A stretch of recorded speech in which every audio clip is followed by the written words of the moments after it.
دم باش تماشاوان تلویزیونا روجاواج برنامه روشو بیر ريزوسلاف من بوا و بو مهوانيمي روم دارجي هنا مشارة خلقا برنامه ما ايرو والسر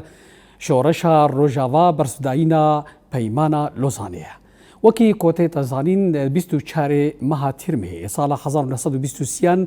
پیمانا لوزانه دنا برا تركيا و دولتين هفبند ايكو دشاري جهان كم ده بسركتنا يجوا اب پیمانا لوزانه لكي كرش لسر انيا جواكا ناف دولتي جعليه كيشيا كرديوا وجوي هنگيوا تاروجا ايرو غلي كرد لسر استا ناف دولتي ولسر استا هر چار پاچارين كردستاني و ازارو ايشين وي پیمانه دكشينه غلو پشتي پیمانا لوزانه غلي كرد بلف و تفگر بايا ينجي گوهارينن گلكي گرنگو باندور لسر استا كردستاني و همجي لسر استا ناف دولتي چيبونه گلو شورشا روجاوا دبي برزداينك باش بو پیمانا لوزانه چه گوهارين لسر استا ناف دولتي و همجي لسر استا روجاوای کردستاني چه بوده ده چارچوبایا و بجاره دا بو برزدانا 1% ابي مهوانه خورا گنگشه بکن شخوا مهوانه مجي ماوستا شيخ موس جمعه ليكولينر و همجي اكاديميسيون ماوستا بخير هدي سلام سرجع مصر سلام وهمجي ماوستا ازهر احمد نيفيسكار ماوستا قالك سباس بو بجدارته جدوي خلكي ده سباس يودكم سباس يا حمو كودار وتماشوار يا شباب بله ماوستا شيخ موس وكي كو معنا پیش گوته جو هاتی نسکری سر استا کردستان جی کو پیمان لوزانه اویا باندورکا گلکی جی نباش علی کشیا کردی دکر اویا بو لکه کرش سر انیا جواکا ناف دولتی و بو ایشکا پر مزن جی د سینگا کشیا کردی ده لی گلو جوه هنگی ده سال 1923 ده جوه دما پیمانا لوزانه گله کرد راوستیا سکنی به لفو تفگرما یانجی گوهرین جیبون عبدالکریم بیشن چو گوهرین این باندور لسر استا کردستانه و به تایبت جی سر استا ناف دولتی و گریدانوی به کشه کردی بله دەستپێکی ئەم دژن سلااو و ڕێژ بۆ تەماشەوانی قەنالا ڕۆژاوا تیڤ خۆزاتەن ئیرۆ 100 ساڵ دەرباست بێ لەسەر بویێرە مۆتەمەری لۆزانێ ئەمکارن ئیرۆ بێژن ڕۆژێکە ڕەشە لە دیرۆکە مرۆڤاتیەدا و ڕۆژێکە بێبەختیەش بۆ گەلی کورد یعنی 700 ساڵی گەلی کورد هاتە مەحرومکردن ji هەموو مافی خوا ئێنەتەوی مافی خۆی چاندی مافی خۆی ئێ مرۆڤاتی بەری وێنا ئەم ینی مخوازن هەیەکیش تەماشەوانە ڕەبێژن خۆزاتن شەری جیهانی یەکەمین وەختەی گۆ داوی دەبێ ئەسمانی تێدا دشکن ئەم درێژ ناکەش بەر تەماشەوان زانش بۆ دەمێ مەژی نەچێ یعنی دووەردا حکوومەتە ئەسیستانە هەیە محەممەد السادس سڵتان محەممەد السادس ئەونا ئەو سەربەریا ترکی دکێ ئەو دەولەتی هەنا معادا سێفر 1920 وانە داوت دەکەن دووەلێ دەبەتێک و بسەرکەتی بریتانیا فرەنسا ئیتالیا وینا مەجبور دەکەن تشنا بێت نەقبولکردن دەبێژن ئەv شونمایی خلافەتە عەسمانی چ پێکاتیەک و نەترک بن الملي يونان الملي أذربيجان الملي دولتي عربة الملي علي روسال بيدري أبناء تمام وندف جوانا بردن يعني السينوري دولتات تركيش بارا تحديد دكن دولتات تركي أمزادكي دوي دميدا أمزانن جمعية الاتحاد والترقي هي درابي 1919 كمال أتاتورك استلام دكي بارا كمال أتاتورك 1922 مجلس بيوك ملت مجلسي مجلس الوطني التركي مظن افادكي برلماني مظن بري ويناش خوزاتن مؤتمر سيواسي تشيدكي مؤتمر ارزرومي دشي ناب عشيره كردا ودبيجي امي ورن ولاتكي افا بكن جبو خاطري قال كرد الترك امي براي هفدو بن وشصد برلمان تقريبا هاي حفتي دو جوانا كردنجي سال 1902 كمال اتاتورك مشتري شخبري وناش دس بشردكي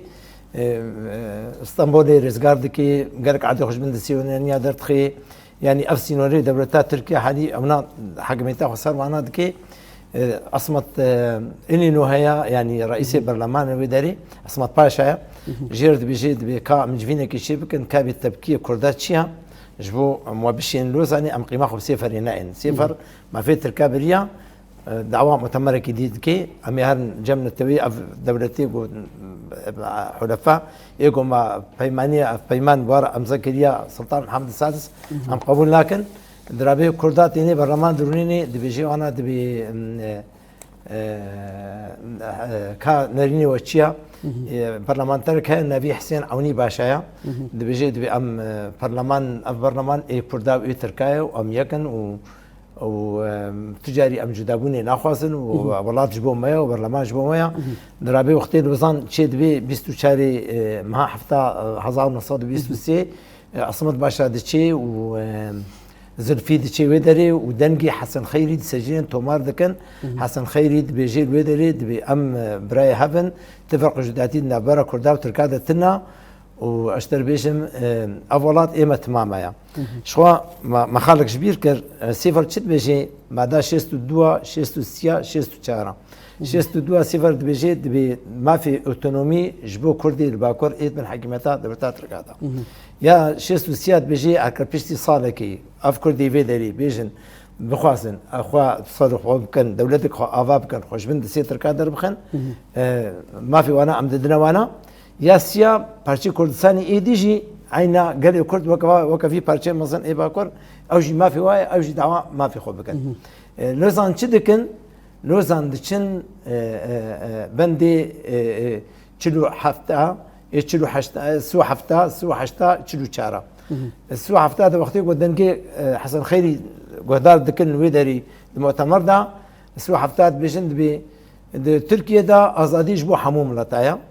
اي بيرا اي سو حشتا بيجي ب هر زمان هر اول هر قريب زماني خوب اخفي زماني خوب انفيسيني برنجي وعد الشفا كان دخل مارسني ايش بي چارا جيت بیا کر دولتا تركي في شي بيك ني اف دولتي جو بيمان امزا کرنا جما في واي واصبت الامم المتحده حساب دولتا تركي خاصن كما تعرف قانوننا من بيكرنا جويرو جيدا حتى ايرو ما في كردا دهلان متويده هذا بله بابست انا باش تا شروفر کرنا كباش وبشوازي كي بخته تدادي روكا وبنجها مذكرنا بيمانا لوزاني ليه قالوا ملتي كرد وسا بالا خدا في بيماني ورانزا يعني جي غارين مازن شيبون سر استا كردستان وناف دولتي بريش خاصة دويرو جيدا حتى رجع ايرو قال كرد سكني نمايا قال كرد تموتم ديرو كابينا شورش سرداني كردار ابونا اشتر بيجم الباكر امينه كي بيجم 1925 الشيخ سعيدي بيران رابويا 1960 نور الدين احسان باشا رابويا 1907 سردانا سيد رضا الدرس ميرابويا لوا بارتي دي كومارا مهابات 1946 الرجلات افابويا الالي الشورشا برزاني الالي باشور تشيبويا توري باكور ديسا د بشتي انقلابا دوزي الوي 1908 تفجر ازاديا كرديا وحتى ايرو بردوام كي عمري بنا دور بينجي صالي تشيبويا افتشي هنا تمام قال كرد تموتم البرخدايا وتموتم شهيد انا سر استر روجافا سر استر روجافا سر استر روجافا يعني كارن يعني بيجن خاصة قال روجافا يعني هناك خباتا كرديتي الفيدري ضعيف بو سبب خو يعني ريجيما بعثيا قلنا كي باندورا خل سر قال ما فيدري كربو تموتم غريداني خو بارچه مزونت كر مثلا ايفيدري بيتري خو بارتيه ما تشدون كو ام بايري بازي برزاينا ام غريداي باشورن بايرا استر بيجم تفكر ازادي وقت الباكور دس بيتشو بو ديسا قال لي روج افا ديسا او فلسفه شخور اساس قرتن سبي خباتي ماشيان بلي حتى قدامي ورقه مثل شو روج افا جاي بلي ما مستا ازهر انا براستي ما مستا شروفر کرنا کا باش وبشوازي كي بختجي وقدا وكما قد دا ديروكا لا ام تخازن بري هرتشتي ازش تباشوان را ام وك اگاهي كي بيشن سرنجا كيكو ايرو تومار کرنا برنامه 24 هي ليش خد رجا بيشن بدوي برنامه ولا براف کرن ايرو 24 هي رجا تومار کرنا جبروسا جي موستا گوت گو ايرو 24 هي وك رجا ايرو بو کو پیمانه روزانه هاتي أم ذكرت نها بيجن أو جوهرين كو بيشتي بيمانا لوزاني كوشيبوي كان بيجن قالوا أو وقت بيجي أو سرقه أو نارينا ناف دولتي أو دولتي بهيز نارينا وارسر كردا وصا جوهرين تشيبو بيجي أف جوهر أف تشتين وقت بيش خسنين كو سر أستا كردي تشيبو شورشا شيخ سعيدي بيران ومهاباد وشورشا روجافا وتفقر أزادية وشورشا برزاني باشور قرأوا أفايا أف جوهرين دكاري بون تاكي أستي نارينا جواكا ناف دولتي سر كردان بوغارينن وك ببي وك بيجن زمينه كي جبو دروجي بيج دا كشيا كردي شهر سر ببي شو يعني دمالكم لوزان بيتينين براسي هم كسر هم جي ديروكا كرش هم جي ام شي تي بيران صاني كرد يعني دولتنا ونتوي شخو بونه بار نبون التجاري آلي كارب ملتي كردر هذا دما قوم بشكي ما مستش خوا داخل يعني كرين هم سرهلداني كردي هم يعني تفجرا كردي بشرنجي كاركر لي أماد هم بري ويجي ديش أجي بردوام يا أبيلان أبو يعني دم ده هبيمانا جيت بيجن هبيمانا سعد آباد أقول أفغانستان الشيبو يعني وش كيف بهفدور بون أم بيجين عراق بو إيران بو وترك بون بهفدور الأفغانستاني جبوش هم جي قوتن أم دخازن زختك بحجته إنه أم زختك لسر إنجليزي برعايته إنجليزي وبريطانيا بو قود أم ضغطك سر وصابكن أم كارن لفيد هجي هم هبيمانا كجور شيكن هبيمانا قوت شيبو دورد أف شد خست يعني ديوانات دخست انه نافاروكاوي چه تفگری دهندری کردی دگو چه ببه و هم بری وام بسکنن اف یک جی پیلانک يعني پیلانک ناف دولتی بو دجی تفگرا کردی پشتی لوزانی بو یک جی وقت خالی اساسیه سرکه بو به هم بری يعني نافاروكاي ابو لي هو عنده خاص چه قالبه ويد بقناع ويد شبو انه ام هم بري روسان بالشغلين يعني اف بيمان هم بري روساي لي دهندري خود شبو او كوم كوجي كردابون يعني دخواستن دفر د بلان سر كردابو نسر روسابو ياد يميجي دمان بين بيرا خود وك ديساجي اف بلانيغو ديجي كرداده د حشته و داده د اتفاقيه اگو اورتا عراقي دي و اورتا ايراني گو چه بوشي يعني دبن وي اتفاقيا بيمانا گو چه بو دبگو جمافي ايراني گو درباسي هندري عراقي ببه حتى 5 كيلومتر گو قرب گو درباس بيجي د ترك جي د عند وقت جي ده نبرة سوري ده نبرة سوري وتركي د همبري يعني تركي وعراقي شي بوجي تركي عراقي وايراني شيبويه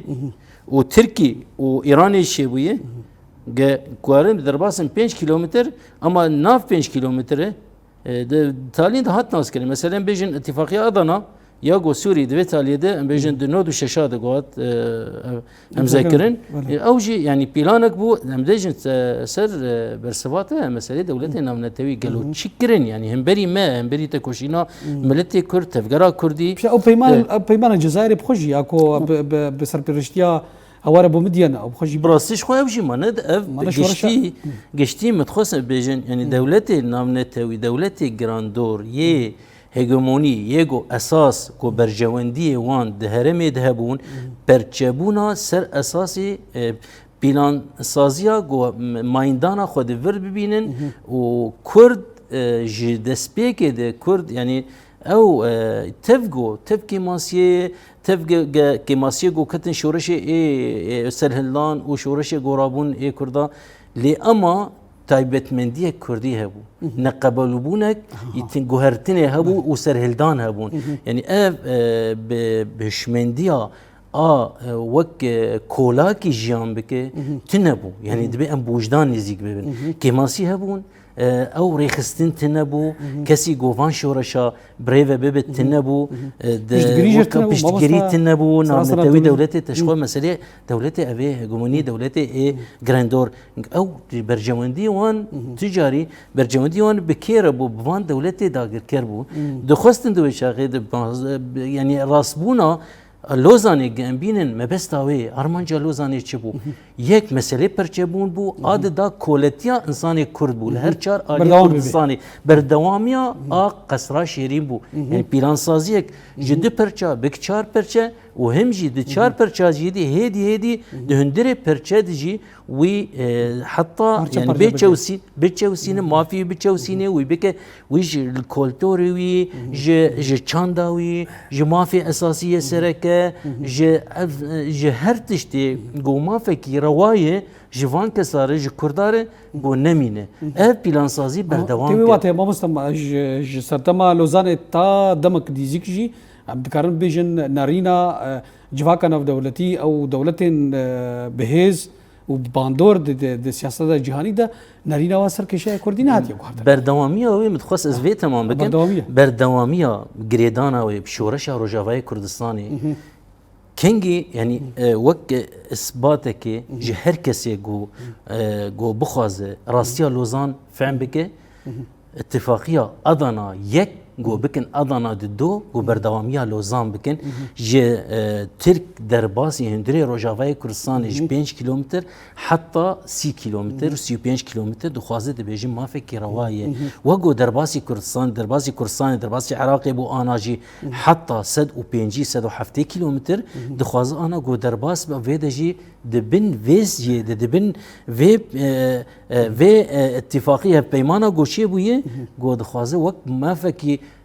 رسند خواز ما فكي روايه دبيجي انه ما فكي روايه ما هركس يا مذكر خازم از بردوام بكم جبوفيا بيجين شورشا روجاوي كردستاني يعني او زحمت يا جودكشينه جبر ماهي لوزاني ج اف جو تشيب بلاني جو سرب لوزاني بردواميا لوزاني بلاني لوزاني همجي وك بدل ددن شورشا روجاوي كردستاني براستي نه گولوان لوان هپیمانی گوچه بونه اف اصلانگی گوچه بونه اف دستور نامنتوی گوچه بون پیشدک یعنی پیشدگیری دولت نامنتویش ترکیه ره و ایران ره عبدالکریم بیشین شورشا پازده ترمه روجاوا برسف بوش خواهم متخصص بیت تمام کن برسف بوش براسینو نوزه ترمه برسف بوش لوزانه گوشگوی کردکی فقیری بلنگازی المنداغ دولت ورجیره قدراوی چارەسەر بکە و بقدر خو بدەستی خۆش ڕاگەاند ji هەر کەسی re ez کوردێکی خودی مافم لەسەر خاکا کوردستانی مۆزۆبۆتامیام دیرۆکام هەیە چاندام هەیە ناسنامام هەیە هەر تشتیم هەیە چما ئەز ئینسانێکی بندەست بەردێلژی گەلکژی هەزاری هەلبەت ئازادی بەردێوی هەیە بەردێلیا ئازادی هەیە يعني و گوتنجی هر کسی انسانه و به دانجی يعني حتى اناجي بردوامه شورش نسكيليه نكار به شورشا نوزده ترمه سكنيه لاما دبه گود استك دنده استك شر جبهه جاي اذن شر تنويري شر فكري شر چاندي روشنبيري شر دبلوماسي ده هر دوره ده گومبيگن دولت امراستيا خو دوزا خو مافيا خو راستيا خو ديروكا خو شهر كثير خيانيه بكن گو بلكي دبه گو وجدان بحركه ده گو بشكي يعني اف وجدان دولت نامنتي گو بشكي اذن لكردا بن رو كردكي خدي ماف بله ما مستجيب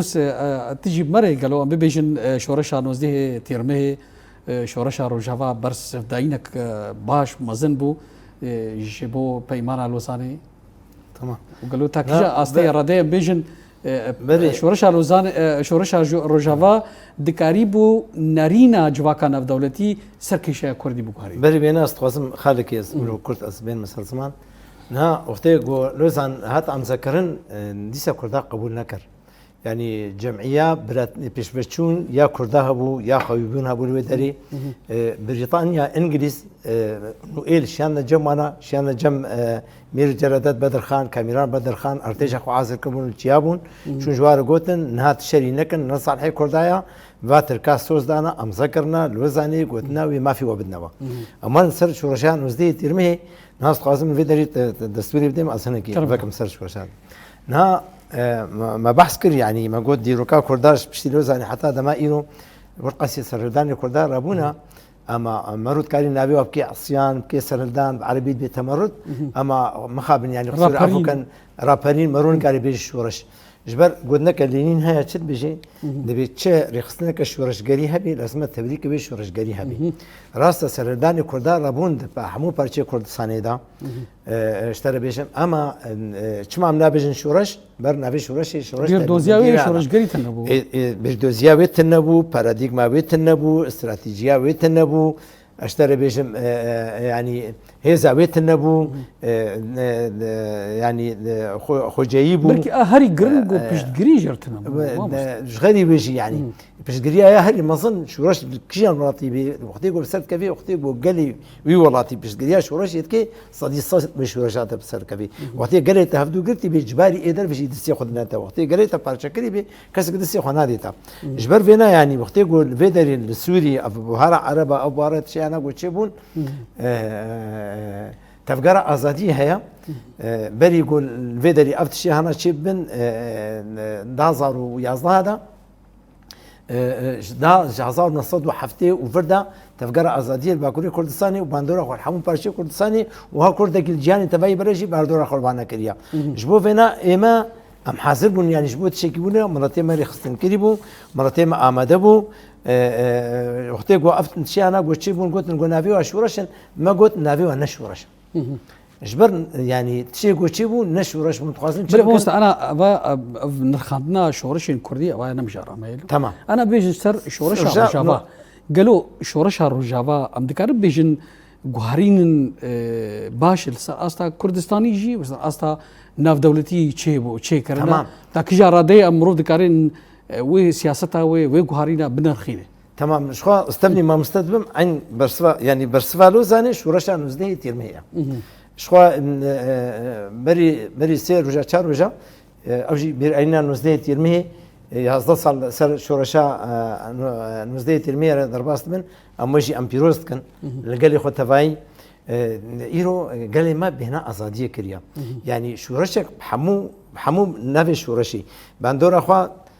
حمو جواكر حمو سازي خو افكر سازي عسكري سازي سياسي سازي پروردي سازي اشتر بيشم عراق عندني حمو هذا يعني ايرو امكارن بيشن بس تني اعترافك ان دولتي بيجي از فيس تمانا از قبول دكم ام هر تشتي ما اماده هر تشتي ما زانگي ما هزامي لشكريا هزامي پارسني هيا هزامي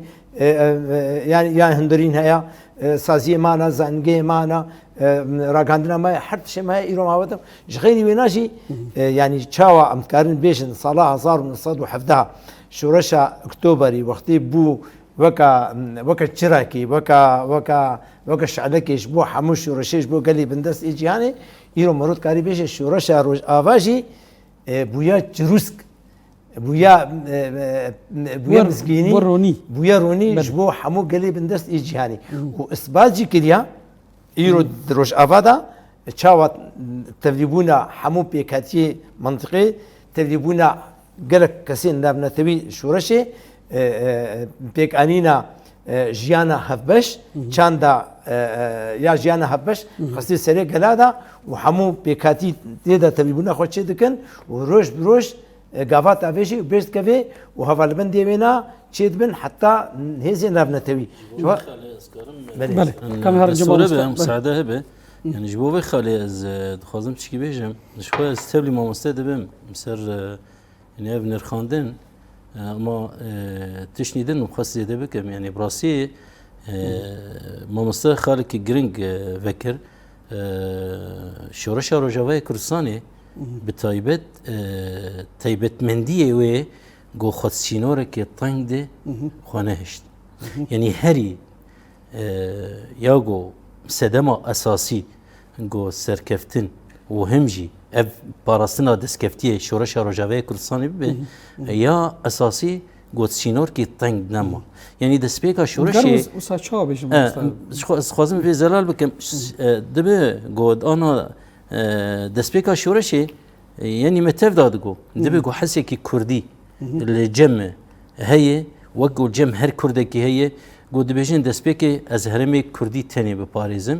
ایدن هرمی دن جمره ایدن نه یعنی نه لازمه یعنی گرک جمر نه گرنگه گرک است سینوری گوهرتنا اساس هاد گرتن یعنی دستکفتی شورش روشنایی کردستان به تایبت گوهرتنا هشمندیه بو ذهنیته بو ذهنیت تنگ دگو بفکره د پاراستنا کردی تنه ده جه هرمک تنگ تنه ده گو اف بروژه به بروژه ناونتوی یا براتیا گلا د ناو ده پاراستنا نتوا کردی بکه دما گوته مخاطبه انسان کی دکه انسان کی گل کلکاته جیرانته به دیروکا بنگها دیروکا کردستانی ها مزوبوتامیا گو هر کس لیجیاند که کرد عرب سوریان چرکس جپیکاتیا بگشتی دما تو مخاطبات ضمیری ویده که گود مسئله ده هر هرمه ده جبر ما جیان کرج دسپی که ده ما اب ايش جديد دما هرمك تشو هرمك عربي دقوت ان كردن شما ون هاتن في هرمي يعني براسي وقت برسك يجي يعني ده قاطع برورده ده مكار ذكر ده هرمي قبله ده منطقه بيجي شداد ده رزور ده حتى دولتي برسك جمب خابو برسك يعني او كوميتاك تنسيقي هبو يا امريكانا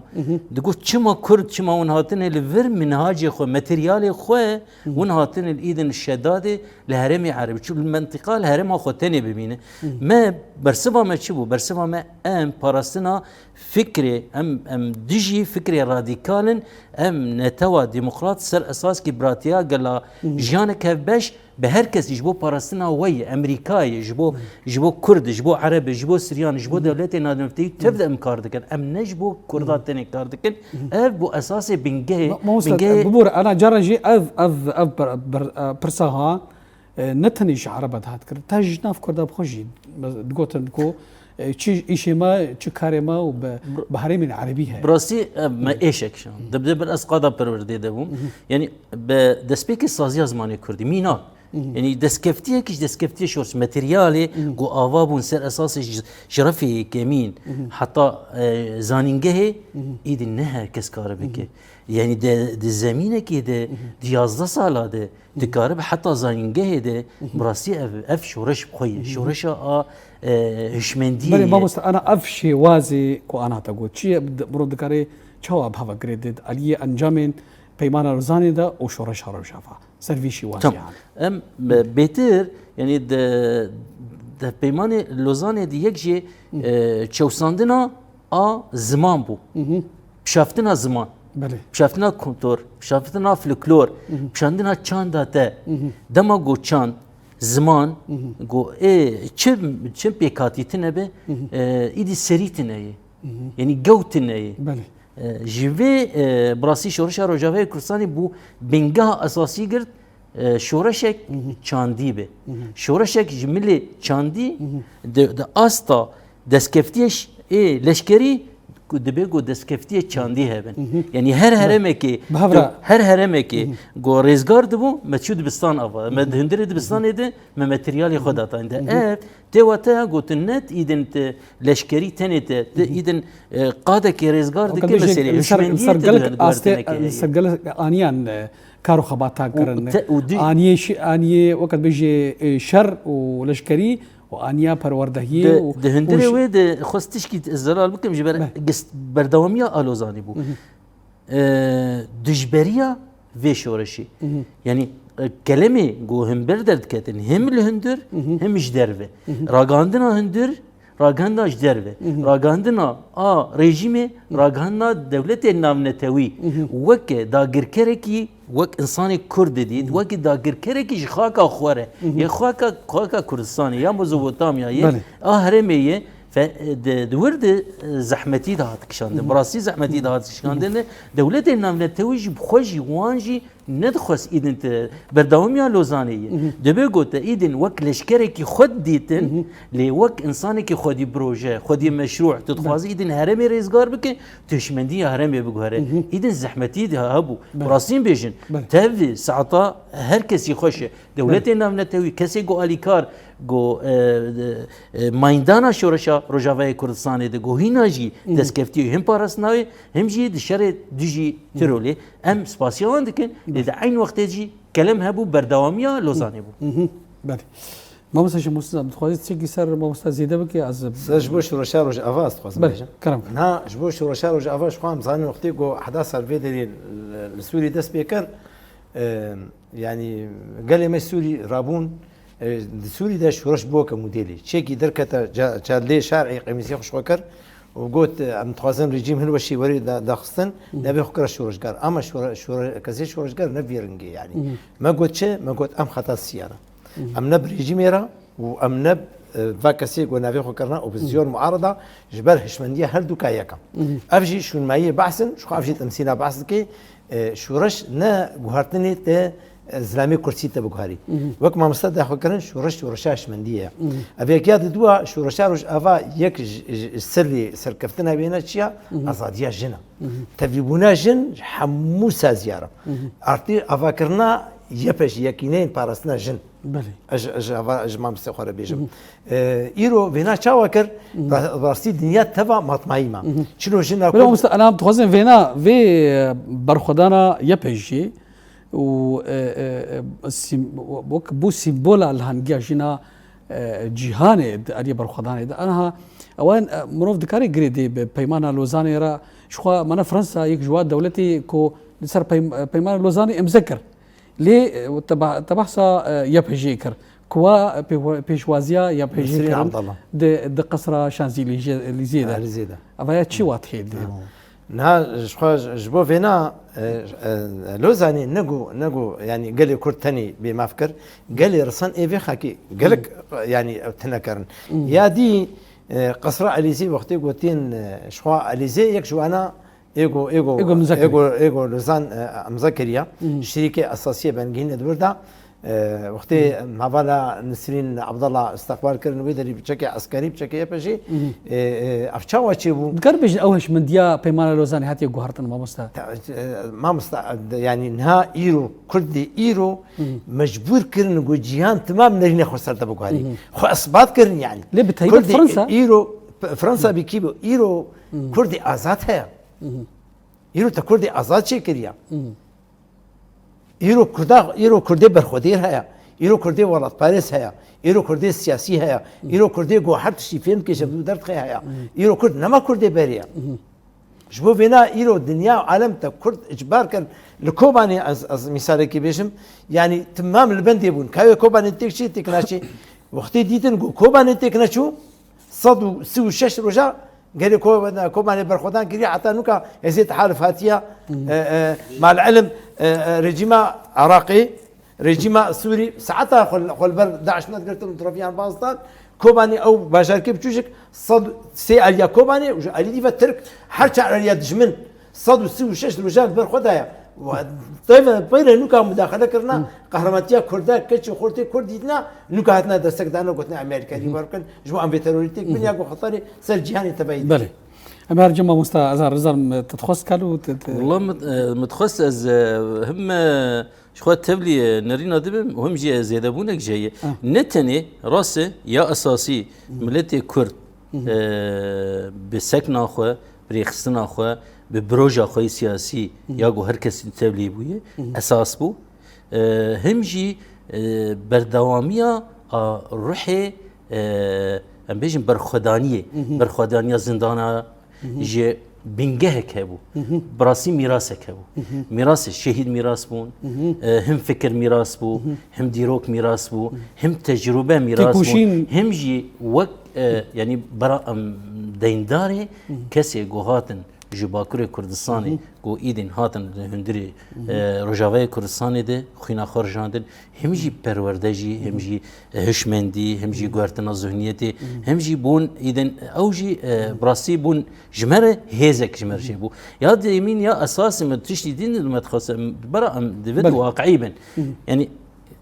جوا برجواندية يقعد ناف دولتها ده لجور برجواندية خد دولة تفكر دبيجو فرنسا أورتاوي وتركيا إيدن بس غريك هي دمك كرد هاتن بكارانين ده همبري ده مسألة يونان وترك كرد هاتن بكارانين ده مسألة سلمانتية إيدن جيان الدولة بتايبت دولة اي غربي دولة هجومني اساسي جراندور يجو ده دستوان ده في بلان دي جيان إيدن جيان باوري كده جو ترك إيدن نكر نأو تشتي خون خيالي جو إيدن تركيا كي آوابكن جمهوريتك آوابكن تركي جو باراستنك بسر سينوري أوروبا ديتن جراسيا خو هاد دركتن بو إيدن هيلينا يا تشتا إيدن بو أو نريناها بيشتي هرفتنا سوفيات وقت دولتك ما ظن الجهان شو دفرد براسي دفرد بو وقت ما ترسينا كي سرفان دولتا إذن دخوازن وقت كردك خو إثبات كر بروجاك هي هرتشت هي شما إذن دولتنا نمنتوي إذن أوي جهدار بكر لكسي جو براجوي هي كسي جو سر خاكا خوي كسي جو إذن قارئ تكوشيني بك بهر كثيرة وده هر دميرة بيجو سينور براستي برسك هاي أدويني بركي أوايا هر كسي كي كردي في برسيدكي قالوا بيشتي 100 سالية لوزاني كو قديا قالوا كرد بتايبت بيشتي شورش روجافا قالوا كرد كاربن سر أصلا دولتي جوهرينا كيشي بكن كو غريداي بشار سر كرنا كيشي كردي از بورم از بيشت باشي ورم جدا تمام از بورم كار بجوهرتينا كيش برشي جبر جوهرتن شورشا روجافا كردستاني ده هر ملي ده يعني هر كس مراقب بينه هر كس تي أنا ده ملي دبلوماسي ده قريبو إذن سينور در باسكه جو هر كس دوزا كردي بالسر هر ماسي نقاش إذن هر برلماني سر أستا دبلوماسي بركي باشور كردستان جي وروجافا كردستاني وسهر دوجي سر أستا كردستاني وسا شيبويا هم سر أستا كردستاني هم سر أستا جهاني يعني جوهرتنك دفيده ده بيتر إذن يعني أب دوزا كردي نبو دوزك بيجن دوزك محلي دوزك إذن دركات سينور در باسكر بود ده هر ملي ده يعني بيت ماتماي مسألة مامستغوجي توليد بهم ده ملي جنيده ده ملي جوانا ده ملي يه أساسي جو كاريبو إذن سازي قادا جواكيز يعني جوهرتنا كده وان سازي ده تبليبونه كده واره أكاديميسيان كسي سيفيل دج يعني نا تاني بالسلطة يا أنا أف جوهريني كوشي أفتشي كوشيد بن أف بينجافي جوهاتنا أمي هربا ما بسيش مش بدله نجري أف تشتي جوهاتي كر أف بينجافي جوهاتنا أباك هاتنا أبيت جرو دوي أستي ده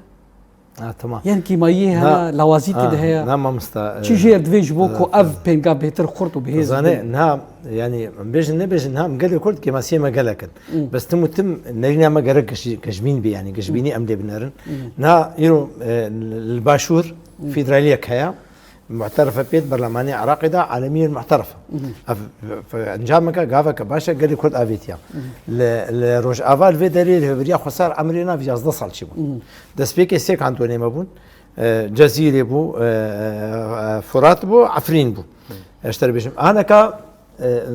طبقة تبلي وابو رقة تبلي وابو ديراز ولي تبلي وابو من بيش تبلي وابو بون حفت اش ما مسيخ ولا بيشم وبروش ام بيش كيفن وبروش على قبول دكي بروش ام جهاني ام لدى هاوي استاكو سياسي علي سياسي و دولتين بهيز دفردا وبتايبت امريكا صار استا ناف دولتي وكان بيجي ام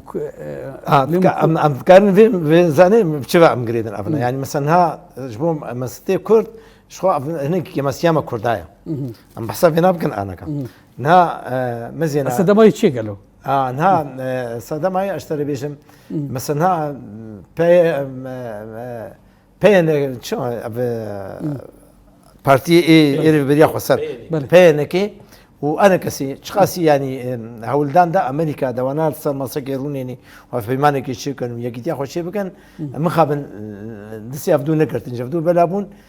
ديسا جبو برياش تن رجال حسكي أو كونفرنس كتشبو جبو بيرأنا روزاني ديسا جنرال مضروب عمدي ديسا بنقوا ذكر جبو إكليزيا كردي بري دمك يجي شغله ماكي بتر مؤتمري أنا كسي يكون قريب ناشبو ام خو هيفيام هيا از به في دما انه كرد لفا قرن ديسي كي تاخذ شي بكن ابيك جوانا جوا سبب بيجن الاستراستا كردي تاروجايرو لوازيك هيا كل همبر انجامين لوزاني بسكني تمام جبلي اف تشي وشي نها تم ترى ام تشوف فهمت كلمه مستا يعني ام بيجن يكيتيا كرد ما فهم كريا يكيتيا كرد اف بارتي افي كلاسيكي افي كرد لازم او تسيغ بخنا تسيغ دودا تولات هذا بارتي نابنك ها بارتي خدي ايديولوجيا خد مني خدي فكره خد مني بارتي بيشبرو هنا يبشبرو هنا اما تشما مستا يكيتيا قال نا ايرو قال ما اثبات كريا انه ام زانن فيدري روج افا حضاره شهيده ما هنا ند نفسها بارتي دانا 16000 شهيد مدانا 26000 شهيد ساخن ابرين دارن انجام شورشا رجعفا حمونا مثلا هاد بيجن قال كان بيجن شورشا بيدي ناس هناك حمو قال لي كردا ديكيتيا قال خويا كديا خاك خو رزقارت كان وخاصم خو ازاد بكت جبر بينا يعني او قرك افش من ديواري قهرتن انه يكيتيا بارتيا يكيتيا قال يرو قال وياخذ اراده وياخذ ريخصن وياخذ دم هن تشارشوفايا دميل مطنق دي بي انا ربا مستجبو او جي ومستا انا تدبيني او سدمين كو يك جواز سدما بركي نيكريزيا كردا او تيفلي واختلافات ناف كردا دوها ما لوزاني دا تدبيني هي او اسباب رجائيرو او سدم رجائيرو ديزا دوباره دبن وببن كو رجاكي ديزا بن سبا وقت بيجي شكستنا كردا خدينا كتر ما مستشفى يعني مواقعي من أمنا خيالي بالنقاش بله يعني دخوندن إنسان سياسة من ديال إنسان روشنبير دبيت يعني أصلا بويري دبي والتقييمة آراس من الخين يعني أو بعدي بيجن أصل وبعدي كردستاني هنا هيدن أصلاً هي ده بعد هندري كردستاني ده هم بيج تأثيره باندوراوي لشورش روجافاي كردستاني بتايبت وبجشتي لدوزا كردي هي كشيء كردستاني براستي أفيك أصلاً يعني ده هندري وقت ما جو ده نافبرا هذه أساسية سركة يجو مخابن باندورا دولتي هرمي سري يعني ام فكري بيش هين دي بن باندورا تركدني هنا هنجي يعني ام دبيجن هنا جي بداغر كيري كردستان دي بيغوتي انجريدان داغر كيري كردستان دي انا صار اصلا اوروبي تيغيا كان اوروبي او جواتي وشيت بيجي باندورا متخصص بيجي يعني برام فكري بيش باندورا داغر كيري كردستان هندري دوزا كردي ده وليه هي شو قاسي ام كارم ببن برسف ما مستقو يكريزي عرفي كردي ده قالبي بارتيبوني يطن جو كاربن ام دركبن واذا ام نتوا خو بيتر نتوا كردي بيشخن دنا هندري نتوا ديمقراط براسي قال لك جار انا تيك كرن ما مست براسي دم نما يعني انا منظمات تحرير فلسطين او رخصنا فلسطينيان تبي جو شارع هفدو كرتن تبي جو هفدو كشتبون جي لمنظمها بوري خصنا فلسطينيان كحمو بهفرد تشون مؤتمرك يا كونفرنسك جهاني اصلا جينا كرد لي كرد ترجيرون اصلا جي يقول همبري كردان حتى انا ما مسجوجي يعني بيجن سر مؤتمرك يقول ابابونه اصلا جي هندري مؤتمر اصلا بج انجامي هي مؤتمر دم ما مستدمنا ما از ليبرني جوهرت كاد خاص دمنا ما بجارك شهر سري بس يك خبر دمنا ما بجارك شهر سري افكرنا كونغرين التوي كردستانيا ويا كريزي عرف يا كردي بله ام بيفينا كودروجي بيش دغ هاردو جي بي كورد كوشبوي روشا كردي وكوشا كيشا كردي شهر سر بي ما مستا واكاديميسيون شيخ موس جمعه از جالكس سپاسیات مباشره خلکی سپاس کن. مامۆستا زهرا احمد جال کدی سپاس بۆ تەقوا سپاس. بەڵێ تەماشەوانی تەلەڤیزیۆنا ڕۆژاوا بوی هەوای امکان داویا خەڵکا بەڕەمای خۆی ئیرۆ تا مژارەکەدن و میهوان نەدن و مشارەکەدن بن خێر و خۆشیەدا.